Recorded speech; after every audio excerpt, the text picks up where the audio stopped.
Trump vuelve a atacar a Schiff, a Pelosi y al informante. El presidente de Estados Unidos dijo que Adam Schiff debe renunciar, pero los demócratas advierten que si Trump interfiere en la investigación, lo considerarían como una obstrucción de la justicia. El Perú está sumido en una profunda crisis política. Por ello, el presidente del Congreso saludó la disposición de la OEA para ser mediadores luego que renunciara la vicepresidenta del país, Mercedes Arauz, designada por el Congreso como presidenta encargada. A un año de la muerte del periodista Jamal Khashoggi, dos abogados de Washington de Washington, de la ciudad, piden a la Corte Penal Internacional investigar al príncipe heredero de Arabia Saudita por el presunto secuestro, tortura y asesinato del también columnista, ahora sí, del Washington Post. Y el presidente de la Comisión Europea asegura que la nueva propuesta del primer ministro británico Boris Johnson para un acuerdo sobre el Brexit tiene algunos puntos problemáticos, pero que le revisarán objetivamente. Muy buenas tardes. Les saluda María Alejandra Requena. Bienvenidos a Panorama Mundial. Comenzamos.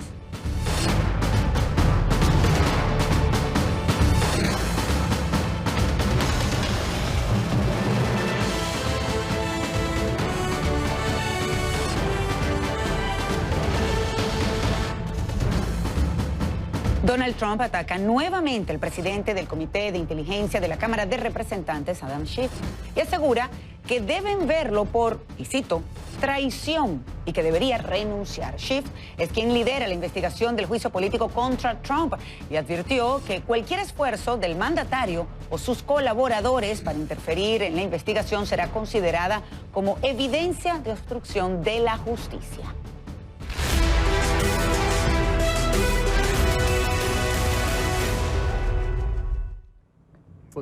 Reunido con el mandatario finlandés en la Casa Blanca, Trump criticó una vez más a la presidenta de la Cámara de Representantes, Nancy Pelosi, y al informante que denunció que Trump había llamado a su homólogo ucraniano para pedirle el favor de investigar a su rival político, Joe Biden, y a su hijo.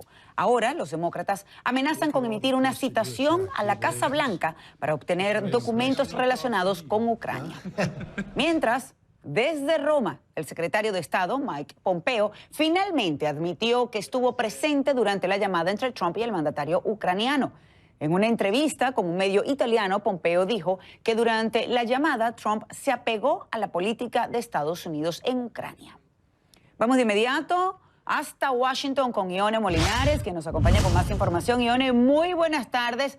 No, pero sí, bueno, sí estuve, dijo ahora Pompeo entonces, pero también hay que decir que además el secretario de Estado también ha dicho que cooperaría con la investigación de la Cámara de Representantes, a diferencia de las dudas que había expresado el martes a través de Twitter. ¿Qué puede haberle hecho cambiar de opinión en estos dos aspectos? Es lo que muchos se preguntan.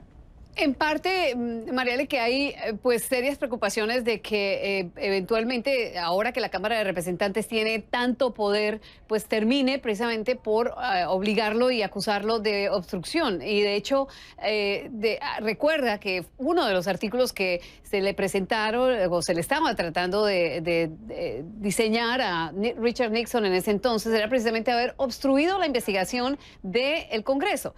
Eso es muy preocupante y tal vez eso ha ayudado a que, pues, digamos, haya un espíritu de colaboración obligado, pero que lo exista, por lo menos inicialmente. ¿Qué es lo que ha pasado el día de hoy? Mucho. Hoy el presidente Donald Trump tuvo la oportunidad, o los reporteros tuvieron la oportunidad de hablar con él en dos ocasiones.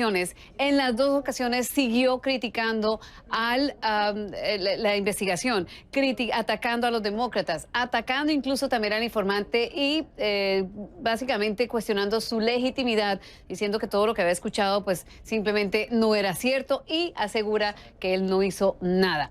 Eso solamente para contarte minutos y minutos del presidente hablando precisamente sobre este tema, que tal vez es la primera vez que habla con tanto detenimiento y con tanto detalle. Esto fue parte de lo que él dijo.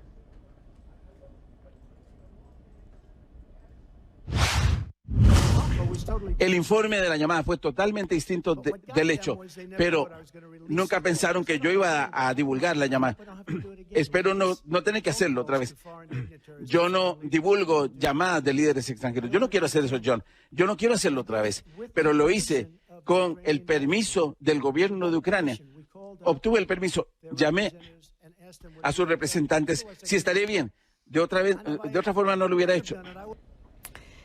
Especialmente, el presidente se ensañó contra la persona que está liderando toda esta investigación en la Cámara de Representantes, el presidente de la Comisión de Inteligencia, el demócrata Adam Schiff, a quien acusó de haber utilizado en la audiencia de la semana pasada, haber cambiado las palabras cuando esencialmente él hizo una parodia de lo que estaba ya en la transcripción de la llamada. Adam Schiff utilizó sus propias palabras para interpretar lo que el presidente había dicho. Los republicanos y ahora el presidente están utilizando precisamente esa parte para decir que Schiff simplemente pues dijo mentiras y cambió toda la conversación. Bueno, eso fue parte de lo que dijo Schiff ahora, porque estando en el centro de la controversia y teniendo tensiones con Pompeo, con el Departamento de Estado y con la Casa Blanca para entregar información, pues ya le advirtió a todas las dependencias del gobierno que tienen que colaborar. Aquí está. Estamos muy preocupados, profundamente preocupados por las gestiones del secretario Pompeo de interferir potencialmente con testigos, cuyos testimonios, esperamos, muchos de los cuales salen mencionados en la denuncia del informante. Estamos preocupados por los esfuerzos del secretario y de interferir con la capacidad del Congreso para lidiar con esto. Pues hay más. El inspector general del Departamento de Estado pidió una cita urgente con la comisión. Quiere entregar unos papeles sobre Ucrania. No se sabe realmente qué tipo y a quién beneficia o afecta esto. También hoy se conoció que el informante había pedido un tipo de guía a la comisión, pero pese a que el presidente atacó e incluso de forma pues sin ningún argumento, fue diciendo una vez que el mismo Adam Schiff había ayudado a escribir la queja de este informante o de esta informante, pues realmente la comisión simplemente dijo que ellos habían recibido una guía o una petición para una directriz y que en ningún momento la comisión se había enterado exactamente de esta queja hasta que no llegó la semana pasada, Mariale. Pues, Ione, muchísimas gracias por la información que nos traes. Por supuesto, atentos a qué más puede suceder en Washington en las próximas horas, los próximos días. Buenas tardes para ti. ¿Cómo no?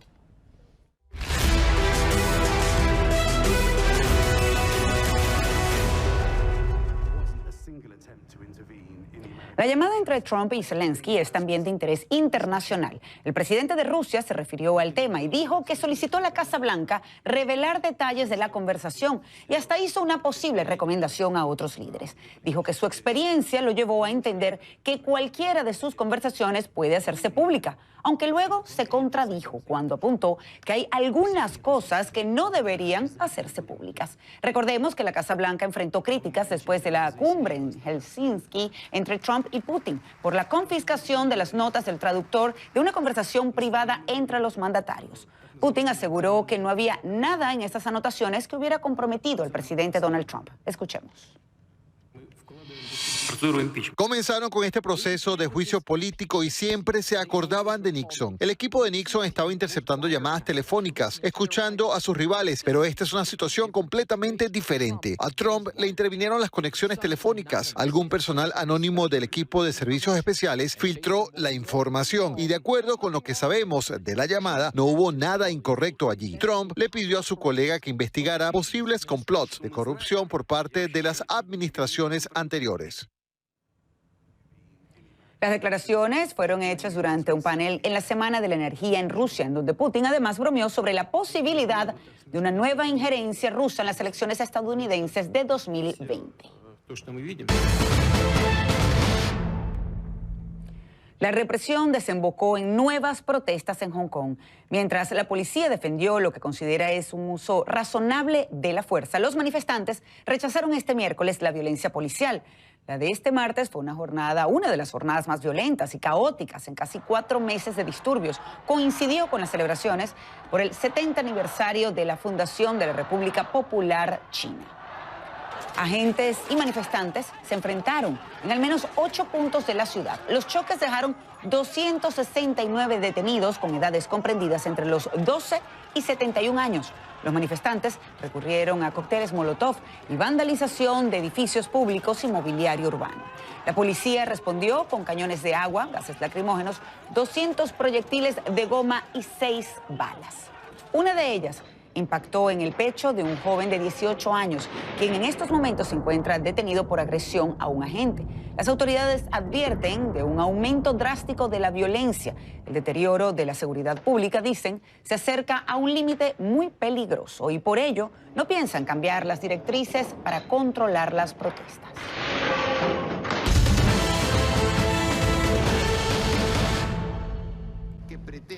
Se abre otro capítulo en la crisis institucional y política que vive Perú. Mercedes Arauz presentó su renuncia irrevocable este martes al cargo de vicepresidenta con la esperanza de que su decisión contribuya a resolver la crisis política que sacude al país. Tras la renuncia irrevocable de Arauz, el presidente de la Comisión Permanente del Congreso, Pedro Olaechea, convocó a sesiones. Pero vamos hasta Lima con Jimena de la Quintana. Jimena, muy buenas tardes. Cuéntanos qué está pasando entonces hoy en el Perú, en este choque de poderes. El presidente Vizcarra había entonces suspendido el Parlamento, sin embargo, entonces se convocan a sesionar el día de hoy. La vicepresidenta renuncia a su cargo y era quien había sido designada por el Congreso como presidenta encargada. ¿Qué pasa ahora? Hola María Alejandra, ¿cómo estás? Estamos en el Congreso de la República y como lo dijiste, hoy sesiona la Comisión Permanente en un par de horas. ¿Qué es la Comisión Permanente? Es el órgano compuesto por los congresistas que representan a las diferentes bancadas que tenía el Congreso antes de ser disuelto y que sesionarán el día de hoy. La Comisión Permanente, según la Constitución, es la que tiene que funcionar cuando el Congreso es disuelto. No puede legislar, pero sí funciona. Y eso es lo que va a ocurrir. Se va a dar la primera convocatoria, o se ha dado ya la primera convocatoria para que sesione por primera vez la Comisión Permanente. Esto iniciará en 2 horas. ¿Quién preside la Comisión Permanente? ¿Quién era el presidente del Congreso? El señor Pedro Olaechea. Hay que decir que, como tú lo dijiste también, lo mencionaste al principio, la vicepresidenta de la República, Mercedes Arauz, renunció. Con ello, renunció también al encargo que el Congreso le dio cuando la nombró presidenta. Lo recordarás, hace un par de días. ¿Qué ha dicho Pedro Olaechea sobre este tema el día de hoy? Porque ayer declaró a CNN, se refirió a esto. De hecho, en conclusiones, él hablaba con Fernando del Rincón en el preciso momento en el que Mercedes Arauz renunciaba. Hoy ha dicho lo siguiente sobre esta renuncia. Ella, al haber renunciado, solo puede hacerlo ante el Pleno. El Pleno, Ale, no funciona porque ha sido disuelto el Congreso. Lo que está funcionando ahora es la Comisión Permanente. Entonces dice, ella al haber renunciado solo puede hacerlo ante el Pleno, por ello se tomará nota. Estamos en un estado de acefalía, no puede haber sucesión. O sea, lo que da a entender Pedro Olaechea es que al parecer no podrían, digamos, ver como Comisión Permanente o aceptar como Comisión Permanente su renuncia. Eso es lo que dice Pedro Olaechea. Sin embargo, algunos abogados constitucionalistas tienen una opinión distinta. Vamos a ver finalmente qué es lo que la Comisión ve con respecto a la renuncia de Mercedes Arauz.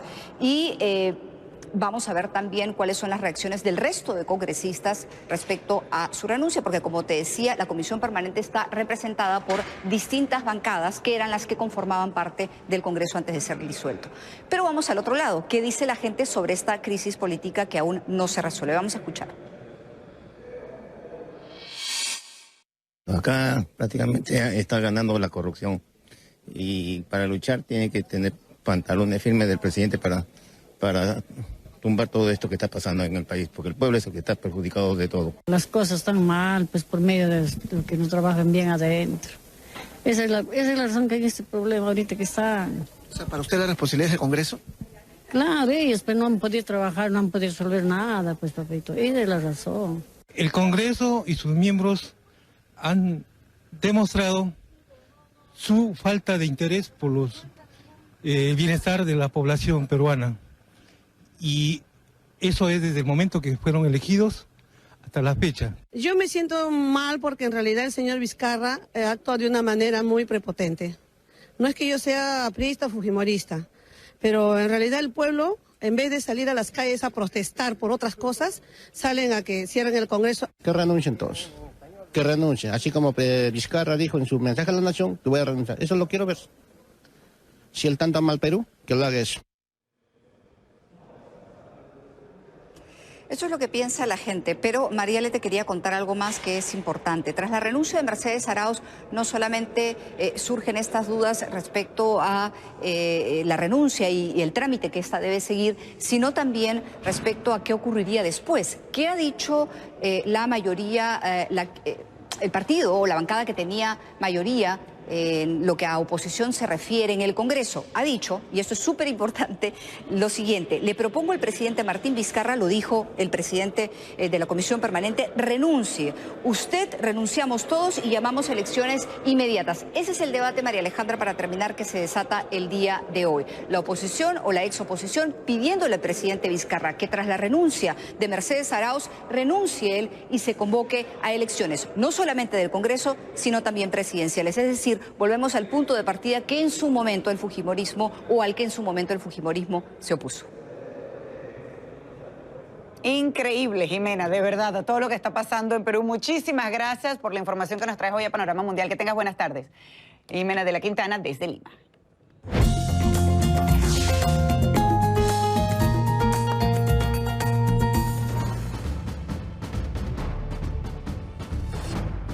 Y aunque parezca mentira, todo eso está pasando en el Perú. Por eso entonces les pido que ustedes participen a través de las redes sociales y me cuentan qué opinan de todo esto que está sucediendo allí. @RequenaCNN es mi cuenta en Twitter. Pueden utilizar la etiqueta Panorama Mundial, #Panorama Mundial. Pero cuando regresemos, y también pueden opinar con respecto a ese tema, vamos a estar hablando pues ya a un año del asesinato del periodista saudí Jamal Khashoggi. Piden una nueva investigación al príncipe heredero, pero esta vez en una instancia internacional. ¿Qué ha pasado en este año? Les contamos más adelante. Y también las protestas en Bagdad no se detienen y los enfrentamientos con las autoridades han dejado un saldo mortal. Los detalles en breve. Hace un año, el periodista saudita Jamal Khashoggi fue asesinado y descuartizado en el consulado de Arabia Saudita en Estambul. Muy cerca de esa sede consular se reunieron activistas, políticos y hombres de negocios, mientras se cuestiona la responsabilidad del príncipe heredero saudita Mohammed bin Salman. José Levi nos tiene los detalles desde Jerusalén y sobre todo nos cuenta cuál es la principal exigencia en este día. Que se haga justicia. Este es el clamor que se ha escuchado hoy en distintas capitales, desde Washington hasta Madrid, pero muy especialmente en Estambul, en esta ciudad turca donde hace justo ahora un año en el consulado de Arabia Saudita desapareció Jamal Khashoggi. Justo al lado del consulado se realizó este acto en el cual participó Hatice Cengiz, la que era entonces prometida de Jamal Khashoggi y había acompañado al lugar a su prometido para que él entrara en el edificio y arreglara unos papeles de cara al matrimonio de ambos. Luego, lo que se supo con el paso del tiempo es que Khashoggi, al entrar en el lugar, le esperaban más de una decena de funcionarios, de hombres de seguridad sauditas que aparentemente lo interrogaron, posteriormente torturaron, sedaron, asesinaron y descuartizaron sus restos. Ahora Cengiz, aparte de clamar justicia, también llamaba a poder encontrar los restos de su prometido. No existe un lugar donde se le pueda ir a homenajear sus restos. No existe una tumba. Entonces, ahora lo que sí es que en el acto inclusive estuvo Jeff Bezos, considerado el hombre más rico del mundo, el dueño del Washington Post, quien aseguró que Cengiz, la que era su prometida, no está sola en esta exigencia de justicia. También en Estados Unidos hay ahora quienes se han dirigido a la Corte Internacional de Justicia en La Haya para que se vea la posible responsabilidad de Mohammed bin Salman, el heredero de la corona de Arabia Saudita. En La Haya, en los tribunales han asegurado que han recibido y están verificando esa petición.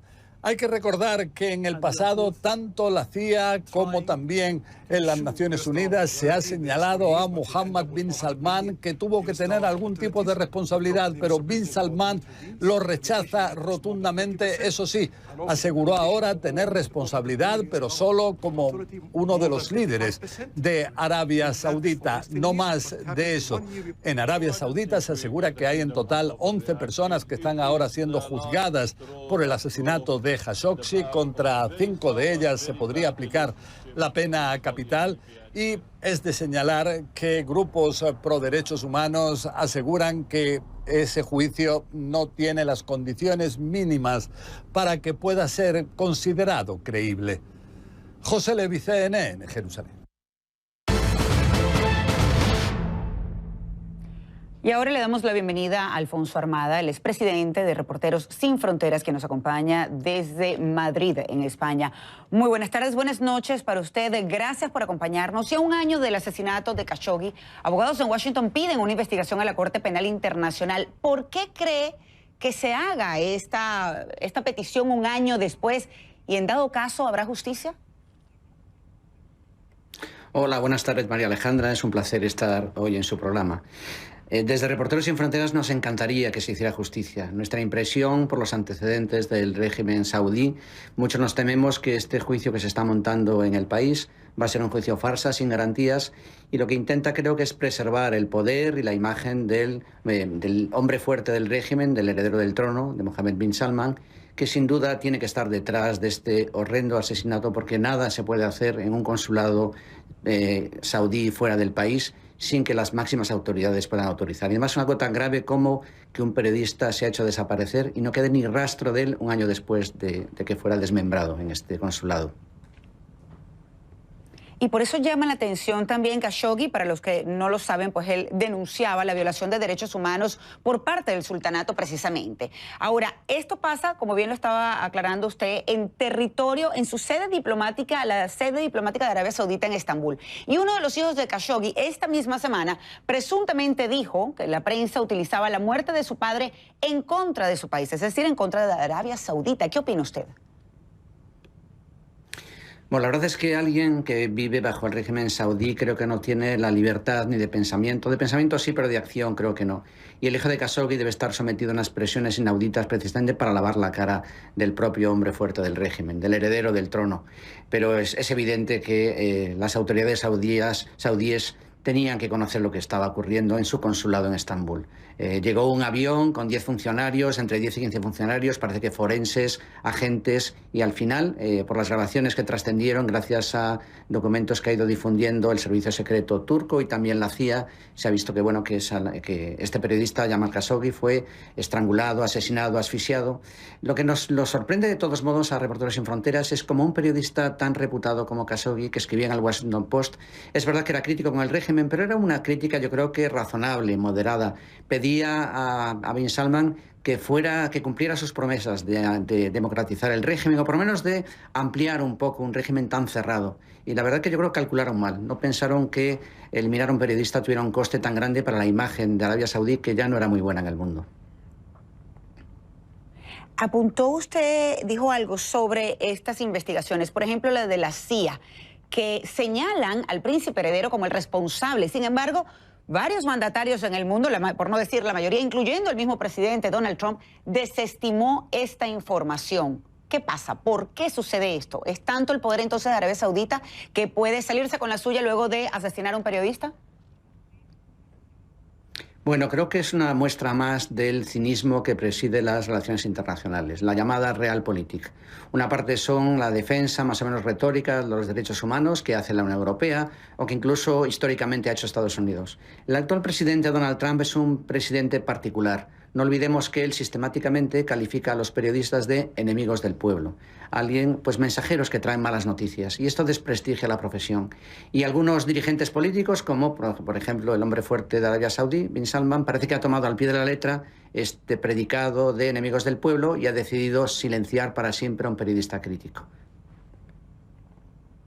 Que además entonces el mundo pudo darse cuenta, y también a través de estas investigaciones, estos videos que usted señalaba también, que pues bueno, fue asesinado, entró a esta sede diplomática, nunca salió, y un año después todavía no sabemos qué pasó por ejemplo, con su cuerpo. El príncipe heredero dio una entrevista al programa 60 Minutos en estos días previos precisamente al aniversario de la muerte del periodista Jamal Khashoggi. Él dice que él no ordenó su muerte, pero se responsabilizó porque fueron sus funcionarios los que asesinaron a Jamal Khashoggi.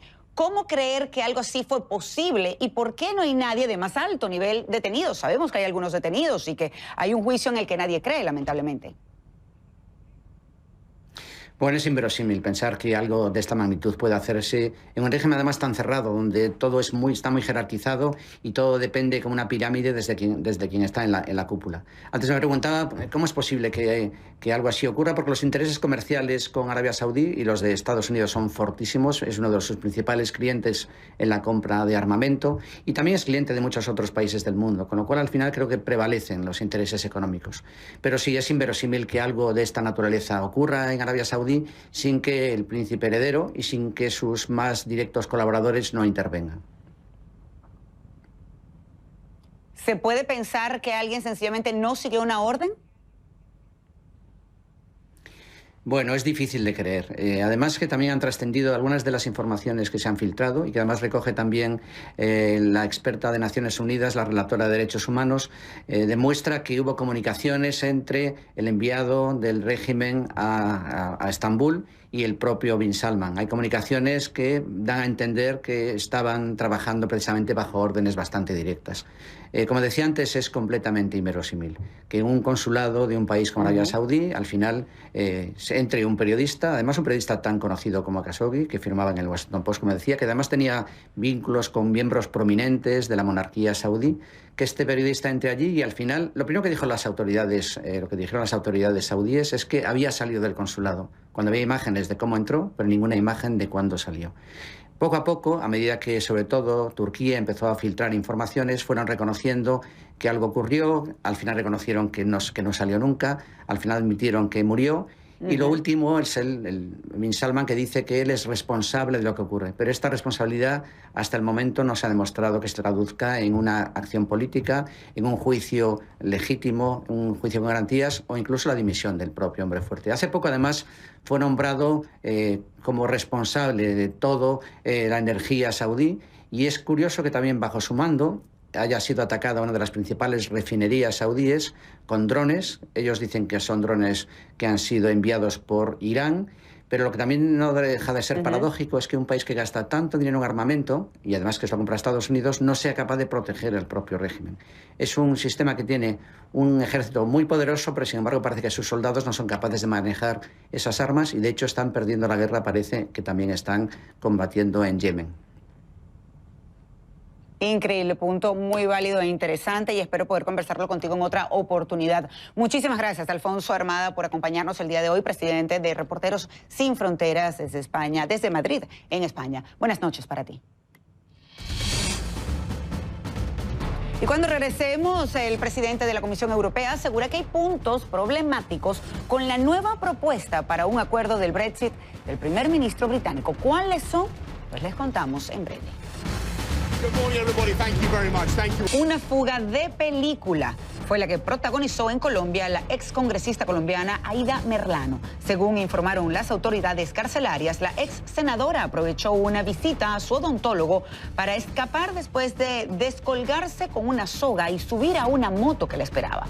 Merlano había sido condenada a 15 años de prisión por los delitos de concierto para delinquir agravado, corrupción al sufragante en calidad de autora y tenencia ilegal de armas. Today we live in an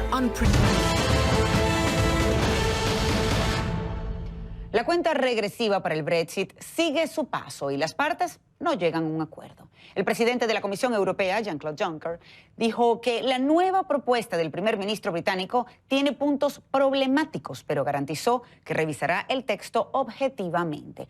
A pesar de esas opiniones, el mandatario británico no cede. Durante la reunión del Partido Conservador, Johnson repitió que abandonarían la Unión Europea independientemente de que alcanzaran un acuerdo o no. Aclaró que este no sería el escenario ideal, pero que estaban listos para asumir los resultados de esta decisión. Marta Altuna nos acompaña desde Londres con más información. Marta, muy buenas tardes, buenas noches para ti. Cuéntanos, ¿qué más dijo Johnson? Buenas noches, Alejandra. Así es, y pues para tratar de encontrar una solución antes de la fecha límite del 31 de octubre, Boris Johnson ha escrito una carta al presidente de la Comisión Europea en la que propone un nuevo plan que, según él, serviría para dos cosas. La primera, para cumplir el mandato y que el divorcio pueda ser efectivo con la Unión Europea, y la segunda, dice, que resuelve de forma práctica la situación en Irlanda del Norte. ¿Y cuáles son estas nuevas propuestas? Según este nuevo plan, Irlanda del Norte abandonaría la unión aduanera con el resto del Reino Unido a principios del año 2021, pero en esta provincia seguiría aplicándose la legislación europea en algunos productos, entre ellos los de la agricultura, con el consentimiento de los políticos del gobierno norirlandés. En teoría podría alargarse en el tiempo, pero eso debe ser refrendado por la Asamblea del Ulster cada 4 años. De momento parece que este plan, como dices, no convence a los socios comunitarios, pero el primer ministro sí ha decidido en divorciarse de Europa, y así lo ha dicho hoy en la clausura del Congreso de su partido en Manchester. Escuchémosle. Si fallamos en lograr un acuerdo por culpa de lo que es esencialmente una discusión técnica sobre la naturaleza del futuro de los controles aduaneros, cuando esa tecnología está mejorando todo el tiempo, no hay duda entonces de cuál es la alternativa. La alternativa es no tener un acuerdo. Y ese no es un resultado que queremos. No es el resultado que estamos buscando en lo absoluto. Pero déjenme decirle, mis amigos, es un resultado para el cual estamos listos.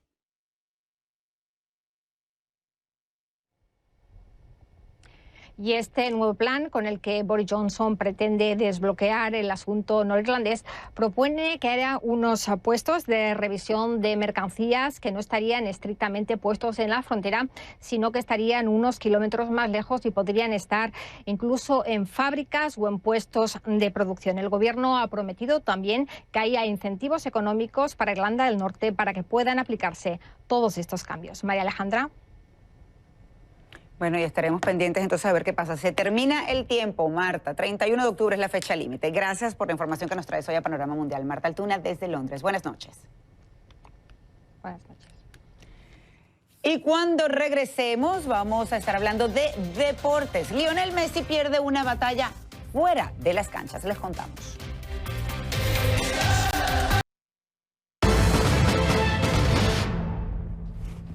Luis Gerardo Bucci ya está listo aquí con nosotros en Panorama Mundial para darnos la información deportiva. Buenas tardes. Buenas tardes, Mariale, ¿cómo estás? Muy bien, feliz miércoles siguiendo deportes, y sea en la computadora porque estamos al aire en este momento, por supuesto, en vivo, y también se está realizando un juego de la Champions. Lionel Messi está jugando, pero es noticia no solo por este juego, sino por otra cosa. Así es, Messi, bueno, tiene la cabeza metida en este juego tan importante para el Barça, porque le puede permitir servir de trampolín en medio de una situación bastante complicada, pero en definitiva Messi también está pensando en las eliminatorias, en la selección argentina, ya que no va a poder jugar el primer partido de las eliminatorias de la selección albicelestes. No fueron buenas noticias para el astro argentino. La Confederación Sudamericana de Fútbol rechazó la apelación de la AFA acerca de esta suspensión de 3 meses, recordemos, por unas fuertes críticas del argentino a la organización, lo que significa que el organismo mantendrá la suspensión, repetimos, de 3 meses al jugador por estas fuertes críticas dirigidas a la Conmebol durante la Copa América. Dicha sanción tendrá marginado al futbolista del albiceleste hasta el 3 de noviembre, por ello no podrá jugar los partidos amistosos ante Alemania y ante Ecuador, ambos en Europa, y el primer partido de las eliminatorias al Mundial de Qatar. Ahora hablemos de la Copa Libertadores, donde River Plate ha tomado la delantera en su semifinal ante Boca Juniors en un encuentro que afortunadamente no dio mucho de qué hablar fuera de la cancha.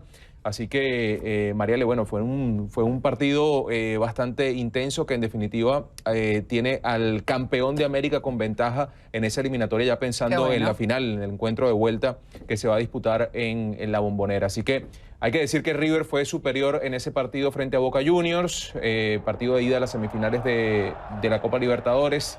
El cuadro millonario venció por 2-0 al conjunto cenense con goles de Rafael Santos Borré y de Nacho Fernández. El primer tanto del partido, por cierto, llegó a través de un penal transformado por el jugador colombiano tras una polémica en la que el árbitro se tomó su tiempo, pero en definitiva creo que tomó una buena decisión y se apoyó en el videoarbitraje. Sigue 2-0 marcador final. Y Luis Gerardo, antes de pasar a béisbol, que quiero que hablaremos, por supuesto, de las grandes ligas, Te quería preguntar por Messi nuevamente. Estamos hablando que no va a poder jugar estos amistosos con Argentina, pero está jugando este partido en este momento, lo que quiere decir que está recuperado de su lesión.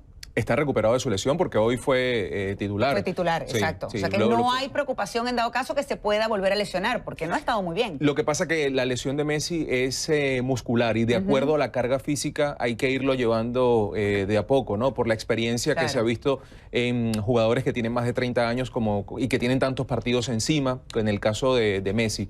Entonces, si no hubiese estado bien, no hubiese sido titular en un encuentro tan importante. Mariale, ¿qué tal si escuchamos a los protagonistas de ese superclásico del fútbol argentino en el encuentro de ida a la semifinal de la Copa Libertadores? Obviamente que influye el resultado, porque un penal que no lo reclama nadie y solamente él va y lo revisa y siempre en el VAR hay alguien que llama, se ve que están con crédito en el teléfono porque llaman siempre.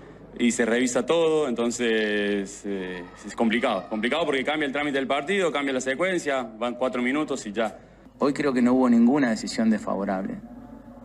El que quiere buscar en el chiquitaje me parece que sería no querer ver una realidad, que fue un River que salió a jugar y que intentó por todos lados, hasta cuando iba ganando 2-0, seguía en la búsqueda del partido. Me parece que eso es lo más noble. Bueno, también tenemos que hablar, Mariale, de la postemporada de las Grandes Ligas, ¿no? Así es, sobre todo porque ya hay un equipo que sacó su boleto a la serie divisional, un partido que para muchos estuvo de infarto, dramático. Así es, así es. Clasificaron los Nacionales de Washington. Así es, lo vi. Así que fue un partido, como tú bien decías, dramático, hubo remontada. Vamos a repasar las acciones de ese encuentro porque los Nationals ganaron ese encuentro por el comodín frente a los Brewers de Milwaukee, dramáticamente. Milwaukee tenía una ventaja de 3-1 en la parte baja de la octava entrada, pero los Nationals remontaron. Juan Soto fue el héroe del encuentro con ese batazo al jardín derecho. 3 carreras entraron y los Nationals obtuvieron el triunfo 4-3 para avanzar a la serie divisional. Y estos mismos Nationals ahora se verán las caras con el gran favorito de la Liga Nacional, los Dodgers de Los Ángeles. Este jueves podrán seguir disfrutando de los playoffs de las Grandes Ligas en CNN en español, solo en nuestra señal para Estados Unidos. Vamos a transmitir el juego 1 en vivo de esta serie entre Nationals y Dodgers. Será desde las 8:30 de la noche, hora de Miami. Y antes de ese juego, también por CNN en español, en señal para Estados Unidos, tendremos en vivo el juego 1 de la serie entre los Braves de Atlanta y los Cardinals de San Luis. Será desde las 5 de la tarde. El jueves, es el mismo día, ¿correcto? Hay doble jornada. Hay doble jornada ese día. Nosotros vamos a estar transmitiendo esos partidos en nuestra señal de CNN en español para Estados Unidos. Me encanta ver esa celebración. El estadio completo, casi vestido de rojo, claro. Por supuesto, uniformado con el de los Washington, de los National. Ganaron, celebraron. Vamos a ver qué pasa cuando se enfrente con los Dodgers. Qué favorito, ¿no? Era lo que te decía ayer. Cambia la historia completamente cuando se comienzan a disputar los encuentros de postemporada. Claro. No hay encuentros intrascendentes. Aquí hay que ganar o ganar. Entonces, ya... Ese error del right field me quería dar el ataque cuando sucede eso. Pero bueno, así es el béisbol. Así es. Así es el juego, como dicen, la pelota. ¿Cómo es? El juego no se termina hasta que no... Hasta que se acaba. Hasta que se acaba. Ahí está. Y nosotros vamos a hacer un pequeño break, pero ya regresamos con más de Panorama Mundial. Gracias, Luis Gerardo. Gracias.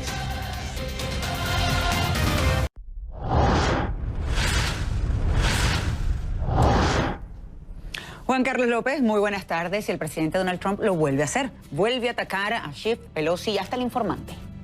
Ya está usando palabrotas en sus ataques. Está muy molesto. Hoy hasta le dio órdenes a un colega para que le hiciera una pregunta al presidente de Finlandia. Esto en medio de la investigación que avanza de la defensa de los republicanos y de lo que dice Nancy Pelosi. Le dice al presidente Trump, si quiere trabajar, hágalo.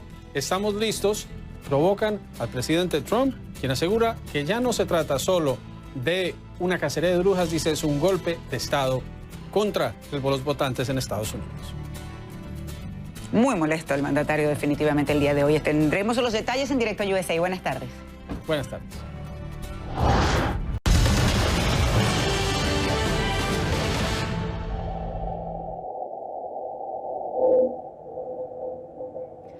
La NASA logra captar los extraños sonidos de Marte. A través del sismómetro de la sonda InSight se pudieron escuchar las vibraciones del planeta rojo. La actividad sísmica puede pintar una imagen interior de un planeta y cómo se formó. InSight aterrizó en Marte en noviembre de 2018, pero fue recién en abril cuando se pudieron escuchar los primeros sonidos.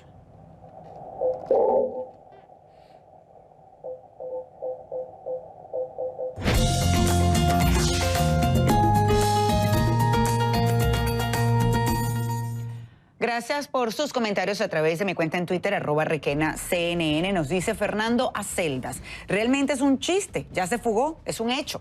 Imaginamos que la deben estar buscando hasta debajo de las piedras. Se refiere a la ex congresista que se fugó de la cárcel mientras iba a una cita con el dentista.